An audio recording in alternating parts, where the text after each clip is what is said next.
You have reached Red Steel's Awesome Toy Collector Review. I'm your man, Red Steel, and it's finally hit store shelves because today's review is gonna be from the Masterverse, Masters of the Universe, Revelation Trapjaw.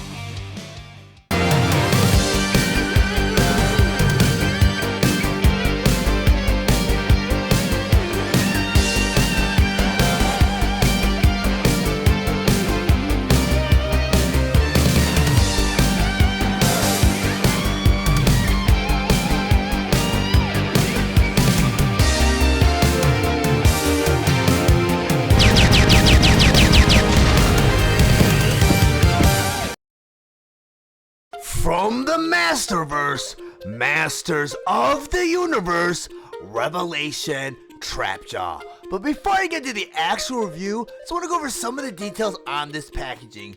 First, here you have a typical display window showing you both the figure and all of his accessories inside. Then on top of the box here, you have the Masterverse logo. In the corner here it says 30 points of articulation. And over here you have the Netflix logo, and below it says a Netflix original series. Then on the side of the box here, you have Trapjaw, evil and armed for combat. Then on the other side of the box here, you have a beautiful illustration of Trapjaw. And on the back of the box, you have another beautiful illustration of Trapjaw in action. Then over here it says, Trapjaw, evil and armed for combat. Half mortal, half machine, the sinister cyborg Trapjaw made his name terrorizing Eternians. Armed with an array of deadly devices that attach to his mechanical arm, the man with the metal jaw serves Skeletor as an obedient weapon of destruction. With Skeletor gone, Trapjaw serves a new master now, Triclops, of the technological cult worshipping Motherboard. Then down you have a cross of some various figures such as Savage He-Man, Teela, Andra, Trapjaw, Faker, Merman, and Stinkor. Masterverse, Masters of the Universe, Revelation Deluxe Trapjaw. Trapjaw was released on April 1st, 2022 with the suggested retail price of $22.99, and he's available at all major retailers. Trapjaw was released along with other Masterverse Deluxe Wave 2 figures, Triclops, and Savage He-Man. Trapjaw has 30 points of articulation and a premium design detail for the most dynamic poses for displaying.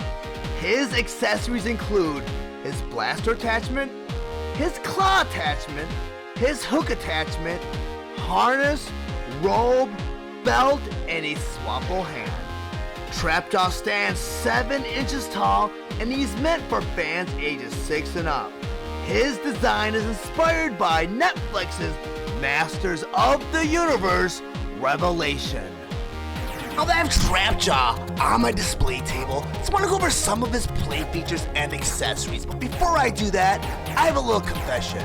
As much as I've always wanted to own a Trapjaw as a kid, he's eluded me my entire life. I missed out on him in the Vintage series. I missed out on him in the 2000X series.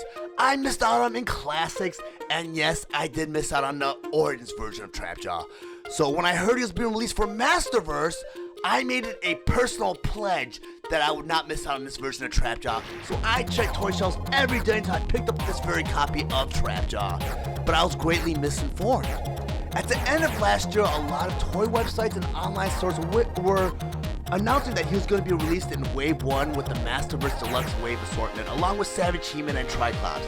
That ended up not being true because, trust me, when I went to look for Trapjaw and I finally got my hands on a Wave 1 Deluxe figure assortment case, it was only Savage He-Man and Triclops.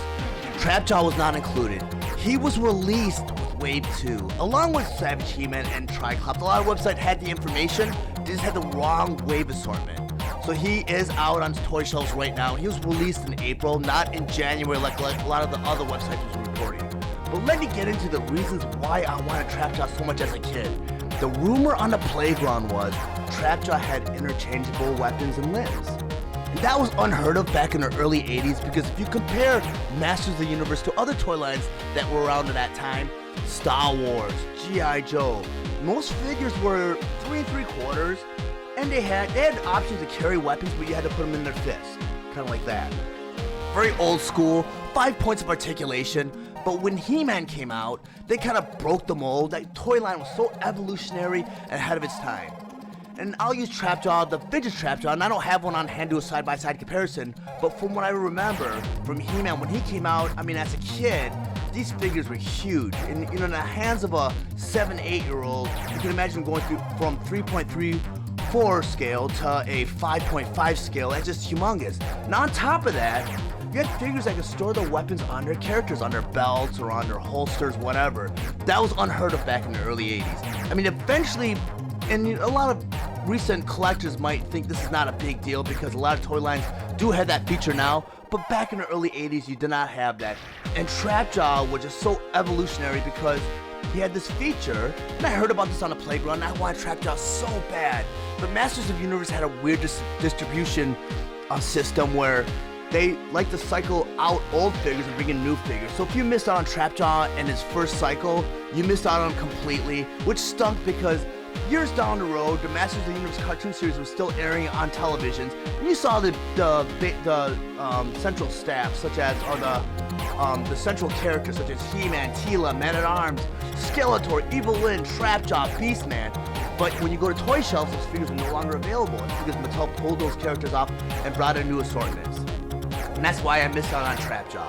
But the rumor on the playground was that he was a figure where you could take off his limb, which is so evolutionary for the time.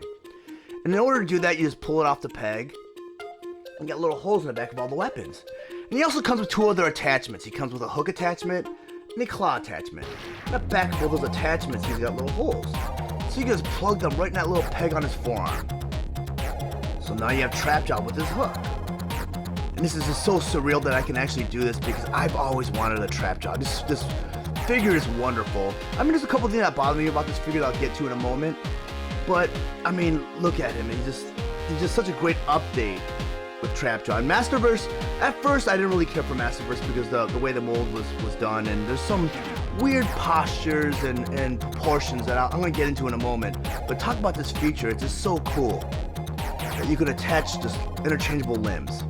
You know, and even 40 years later, it stands the test of time. I mean, Masters of the Universe has been out for 40 years if you think about it, because Masters of the Universe first came out in 82. Trapjaw came out in 83, and we're nearing, 2023 right now, so Trapjaw has been around for almost 20 years. But on the end of each one of these attachments is a hook. And another cool feature that was very evolutionary for Masters of the Universe is you could store the weapons on the characters. And I know later on G.I. Joe adopted that technology and so did a lot of the other toy lines, but in 82, Star Wars, by the time it got discontinued, you could not store the weapons in any of the holsters. And I'm sure if with the modern day Star Wars figures you can, but I'm sure if Power of the Force lasted longer than it did, they might have been able to figure out that technology. But you could hook on his claws and his hook onto his belt. And you can also attach the laser pistol. But since this is his default weapon, I'm going to plug this back on his forearm because I just want to talk about Trapjaw. And I want to talk about some things that bother me about Trapjaw. I mean, overall, he has more pros than cons. But the one thing that, was a correctable error that I didn't really care for, and I was really fearful when I saw him in package, was his jaw was down. And I wasn't sure if you could move the jaw up. And, the whole mystique behind Trapjaw back when I was a kid was he had this metal jaw, and he just had the metal jaw. There was no reason, I didn't need any backstory why he got the metal jaw, why he became part cybernetic. I just thought he was a cool character, a big jaw, and a gun on. But for some reason, with these recent toy lines that are being, updated or rebooted, there's backstories. I don't need any of those backstories. I don't need to see who's under the mask. When you go to G.I. Joe, you see Snake Eyes. He wore a mask back in the 80s. He was silent. And now it added to his mystique. And I do not want to know why he became silent. I don't want to know what's under the mask. I just know he's a cool character. Same for Boba Fett. Boba Fett was a cool character. Don't need to know what's underneath the mask. He just had that mystique. And when you take the mask off, you kind of take away that mystique, and kids love that mystery behind characters. So with this Trapjaw, apparently he broke his jaw, and he had a battle Skeletor, which was retconned later, years later, after the Master Universe figures kind of went off the air and the toy line was discontinued. But he had a battle Skeletor, and Skeletor won. And Skeletor rebuilt him as a cyborg and turned him into kind of like a servant. So he became very subservient to Skeletor because of his, he was rebuilt to be that way. And the jaw right here was the fixed, his broken jaw. You know, and that's something I didn't really care to know about. I just think that jaw's really cool. You know? So I'm gonna go ahead and talk about the other feature that really bothers me about all the Masterverse figures. And it's more apparent in Trapjaw because there's nothing covering it. But he's got that jutting head, and that's just, if you're a bodybuilder, if you're into working out, you know that the jutting neck is a muscle imbalance. And, you know, with Trapjaw, and, you know, I'm a collector, so I'm gonna display my figures. I want to display my figures standing tall and proud and strong, right? You can't really do that with that jutting neck. And I know I'm being very nitpicky, and the only reason you can see it on Trapjaw is because his helmet's so short, and he has nothing covering the back of the neck. There's other Masters of the Universe figures, you know, and I know when I did the review for Man-at-Arms, which I'll bring out right now, I had that issue, I took his armor out. But I think these figures, the mold was designed to cater to the armor, because when you look at Man-at-Arms, you can't really see that jutting neck too much, because the armor kind of hides it right here. But when you take it off, I mean, it's very obnoxious. You see a skinny pin, the neck looks like a pin, you got this big, weird-looking helmet. But that's just me, I'm being nitpicky, but that's the only one thing that really bothered me about Trapjaw. Another accessory that Trapjaw came with was, of course, an interchangeable hand. But since you have such a cool feature as this, you don't really need to use this hand, so I'll go that way. But let me go ahead and talk about another thing that's been reported online, a lot of people are bothered by it, is that they don't believe that this version of Trapjaw should command a deluxe price. I mean, he does come with a robe, and he's a 2-for-1 figure. You get the classic looking Trapjaw from the vintage line. You know, he looks like he did in the cartoon series, and he's kind of an updated version. He's really cool. I mean, I cannot tell you the justice that they've done with this figure. I mean, the love they put in this figure. And I'll go over that after I talk about his Revelation gear. And I do own a Triclops, and he also looks fantastic in this Revelation gear. But I don't display him in his Revelation gear, so I'm not really going to do a side-by-side comparison after I get him clothed in his Revelation gear. But in order to put his Revelation gear on, he has this little shirt right here. And I can't go over how many times, or put over how great these soft goods are from Mattel, because Mattel really has their soft goods down. You know, with these sheer materials, they conform to the body. Not like other toy companies where when they make cloth goods or soft goods, oh, you know, one thing I forgot to make note. When you put the shirt on, you do have to take off the green belt, because otherwise the tunic and the other belt will not go around Trapjaw's waist. So you do have to remove this belt before you put the shirt on. Skip that step, but I'm just gonna go on anyways. But as I was saying about the soft goods here, you know, we all know Mattel makes Barbie, and you know they've had years of experience with the soft goods. But with some of these later collectors lines, like with WWE and Masterverse and Origins, I mean, if you look at the material, it shears to the body, conforms to the body. So it's great for display. Not like other action figure companies where they do the soft goods, and the t-shirts like are really out of a thick material and stick out, and they look like fleeces and sweaters. They just don't fit right. But you go ahead and you have his, I want to call this the outside of his robe. This outside of this robe is fantastic because it's made out of rubbery plastic. If you look really close, the way they molded this, even on the inside, which you're not going to see, but they paid careful attention to this. It looks like a fabric. I don't know if I can get zoomed in. But I mean, the texture here is like a fabric. This is fantastic. It's the detail and love they put in this figure. But in order to put on this part of the robe, you have to pop off Trapjaw's head. So I'm going to do that. It comes out very easily. And you put this part of the tunic right over his neck, like that. Then you go ahead and you put his head back on. And next, and they kind of have it molded where it looks like there's an indentation in the fabric here. The next step you want to do is you want to take this belt right here. You want to wrap it around where that kind of that molded indentation is. And it does fit when you take the green belt off, because I tried it the first time with the green belt on and it just does not work. And you know, I mean, wasn't the brightest kid in the world, and I didn't figure that out until I attempted it. But Yeah, you just go ahead and you put the belt around his waist, like that. Adjust it a little bit so it's nice on camera. Center the belt. And now you have Trapjaw as he appears in the Revelation TV series. And like I mentioned earlier, a lot of fans are griping about, you know, this doesn't really command a deluxe price point because it's just, you know, you're just getting a shirt, a tunic, and a belt.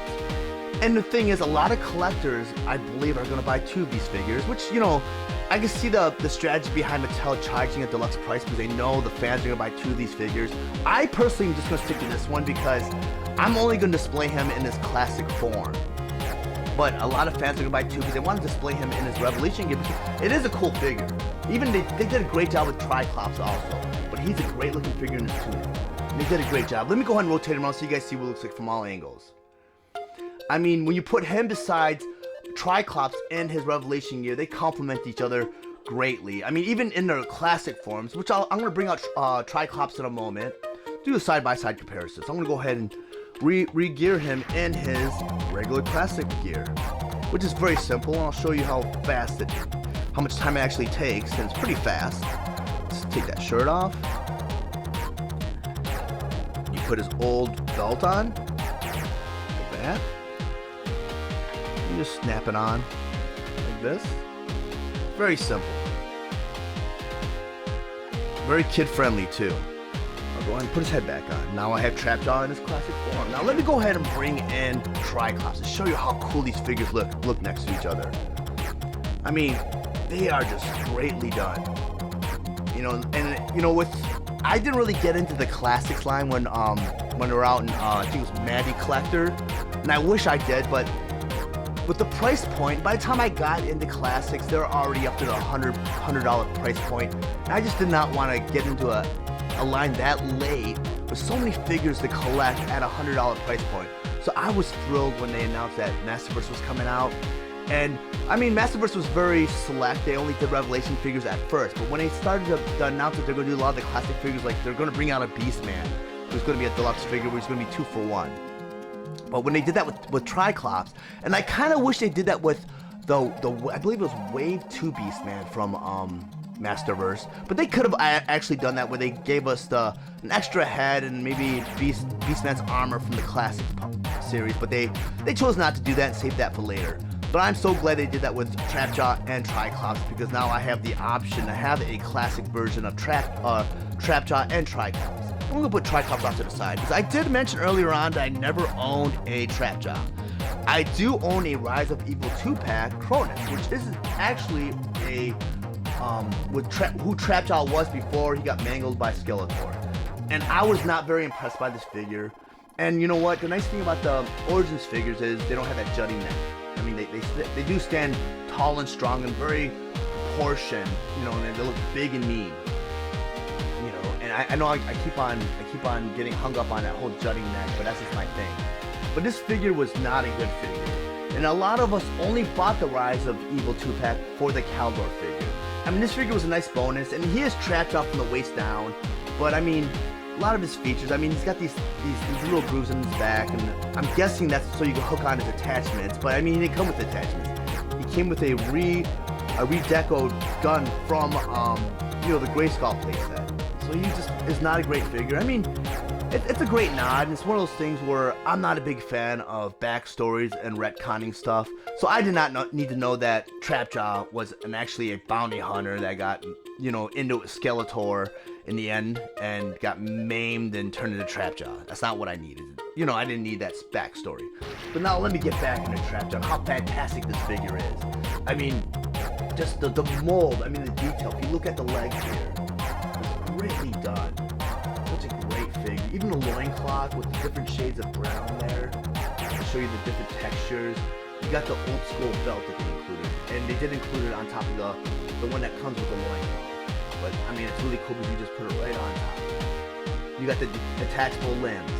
I mean, the articulation is fantastic. And even how they did the arm here is like very robotic. The way they hinged the blaster here. And a great figure. And the jaw here, if you don't want them to see the jaw, you can bring it up. The jaw goes up and down. If you want to do any stop motion, you can have them talking.